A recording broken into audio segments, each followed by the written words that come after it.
नमस्कार दोस्तों, मुद्दा क्या है कि नए एपिसोड में आपका बहुत बहुत स्वागत है। साथियों, गुजरात इलेक्शन 2000 बीजेपी के लिए इतना इंपॉर्टेंट है कि हर हाल में उसे जीतना चाहती है, क्योंकि इस चुनाव में पीएम मोदी और अमित शाह की जो साख है ना, वो एकदम दांव पर लगी है। और आम आदमी पार्टी के आने से ये चुनाव एकदम रोचक होता जा रहा है, क्योंकि पिछले विधानसभा के चुनाव में आप मानेंगे कि बीजेपी की सीधी टक्कर थी कांग्रेस और बीजेपी। लेकिन 2022 का चुनाव जो है सीधा सीधा बीजेपी वर्सेस आम आदमी पार्टी होने वाला है। क्या गुजरात चुनाव में पीएम मोदी और गृह मंत्री अमित शाह का फेस इतना कमजोर हो गया है कि योगी आदित्यनाथ को बुलाया जा रहा है? जी हां, गुजरात विधानसभा चुनाव में योगी आदित्यनाथ सहित जो है डिप्टी सीएम भी इस चुनाव में जो है चुनाव की जो है कमान संभालते हुए आप लोगों को नजर आने वाले हैं। और इस वीडियो के अंत तक आप लोगों को ये एकदम मामला समझ में आ जाएगा कि गुजरात चुनाव में योगी आदित्यनाथ की एंट्री क्यों जरूरत है, क्यों इसकी जरूरत पड़ी है।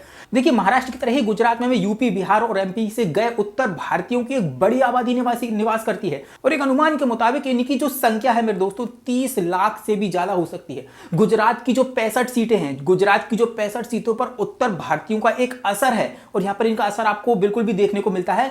ये दक्षिण भारत की जो 25 सीटों का परिणाम अकेले दम पर तय करने की स्थिति में है। ये जो सीटें हैं 65 विधानसभा की सीटें, अब मान के चलिए बीजेपी ये मानती है कि ये उत्तर भारतीय जो बहुल वाले इन इलाकों की जो सीटें हैं, यहां पर नेताओं का असर होना एकदम तय माना जा रहा है। इससे पार्टी को दोस्तों दक्षिण गुजरात की जो 20 से 25 सीट हैं उस पर जीत हासिल करने में बहुत ज्यादा मदद मिलने वाली है। देखिए दोस्तों, ये माना जा रहा है कि आम आदमी पार्टी की गुजरात में पकड़ कमजोर करने की ये एक नई रणनीति है, और क्योंकि इसी वोट बैंक के जरिए अरविंद केजरीवाल ने बीजेपी की गढ़ सूरत को भेदने में सफलता भी हासिल की थी। अब 2017 की बात करते हैं कि 2017 में हुए विधानसभा चुनाव में भाजपा 182 सीटों में से 99 सीटों पर जो है उन्होंने जीत हासिल कर पाई थी, और कांग्रेस ने 77 सीटों पर जीत हासिल कर पाई थी। अब मान के चलिए कि बीजेपी ने यहां पर 150 सीटें जीतने का दावा जरूर किया था, लेकिन वे इस दावे को बिल्कुल भी पूरा नहीं कर पाई थी।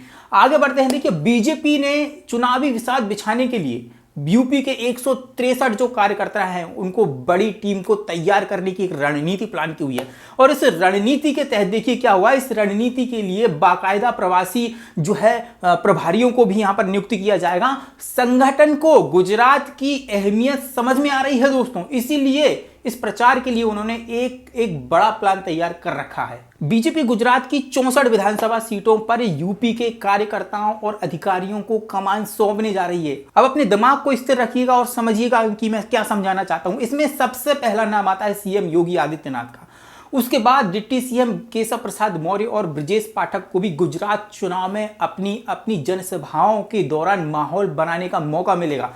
भाजपा का दावा है कि गुजरात की 33 जिलों में प्रत्येक में जो है यूपी में कम से कम एक व्यक्ति को तैनात किया जाएगा कि यूपी का होगा, और गुजरात में कमान संभालेंगे ये सभी लोग। इनमें से 2 ऐसे भी लोग हैं, ऐसे भी बड़े नाम हैं जो कि गुजरात की कमान संभालेंगे। उनमें सबसे ज्यादा जो फेमस चेहरा है वो है मंत्री स्मृति ईरानी का। वहीं दूसरा जो चेहरा है साध्वी निरंजन ज्योति का। ये बड़ी जिम्मेदारियां गुजरात में संभाल सकते हैं। इन दोनों को ही गुजरात में बड़ी जिम्मेदारियां दी जा सकती हैं, और भी कई छोटे बड़े कार्यकर्ता हैं जो गुजरात इलेक्शन में यूपी से आकर जिम्मेदारी निभा सकते हैं। अब इस गुजरात चुनाव को लेकर इतनी सारी कंट्रोवर्सी क्रिएट हो चुकी है, मैं आप लोगों को बताना चाहता हूं कि अभी तक कौन कौन सी कंट्रोवर्सी क्रिएट हुई है। ये सारे मुद्दे आप लोगों को पता है, लेकिन एक बार फिर भी मैं आप लोगों को बताना चाहता हूं। सबसे पहले तो आप लोगों को यह देखना होगा कि ये ऊंट जो है किस करवट बैठने वाला है। बार बार केजरीवाल को यह कहकर टारगेट किया जा रहा है कि भाई की केजरीवाल जो है गुजरात में भी फ्री की रेवड़ी बांटने वाला है। देखिए, फ्री की रेवड़ी बांटने वाला है वो तब तो ठीक है, लेकिन फ्री की रेवड़ी वो नहीं होती मेरे दोस्तों जो जनता की बेसिक नीड को पूरा करती है। चाहे वो शिक्षा हो, स्वास्थ्य हो, बिजली हो, पानी हो, ये तो आम जनता की बेसिक नीड है मेरे दोस्तों। अगर सरकार ये फ्री भी दे रही है तो हर्ज क्या है?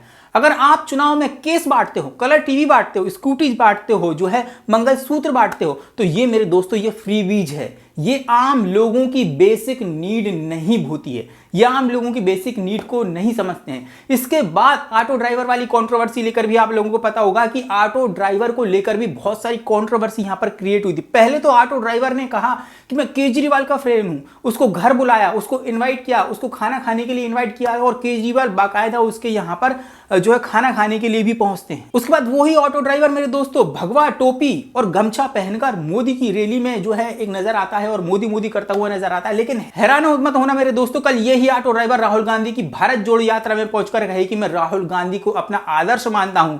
ये ऐसे लोग हैं मेरे दोस्तों जो किसी भी के भी कहने में आकर अपना वोट बेच सकते हैं मेरे दोस्तों। अगली कंट्रोवर्सी की तरफ रुख करते हैं। देखिए अगली कंट्रोवर्सी गोपाल इटालिया को लेकर है, जिनका बहुत ही भयंकर तरीके से एक वीडियो वायरल हुआ था इस समय। आप सभी को मालूम है कि जिसमें वो पीएम मोदी को अपशब्द कहते हुए नजर आ रहा है मेरे दोस्तों। और राजनीति में कोई इतना कैसे गिर सकता है कि देश के पीएम को जो है वह लेकर इस तरीके की बयानबाजी की जा रही है, उन्हें अपशब्द कहे जाते हैं। भले ही ये वीडियो पुराना हो नया हो, ये आपकी मानसिकता को दिखाता है और इस तरह की बयानबाजी देश के पीएम को लेकर बिल्कुल भी जो है गलत है मेरे दोस्तों। अगली कंट्रोवर्सी पोस्टर वॉर को लेकर हुई थी, जिसमें केजरीवाल सरकार के मंत्री राजेंद्र पाल गौतम पर हिंदू धर्म विरोधी बयान देने का एक बड़ा आरोप लगा था।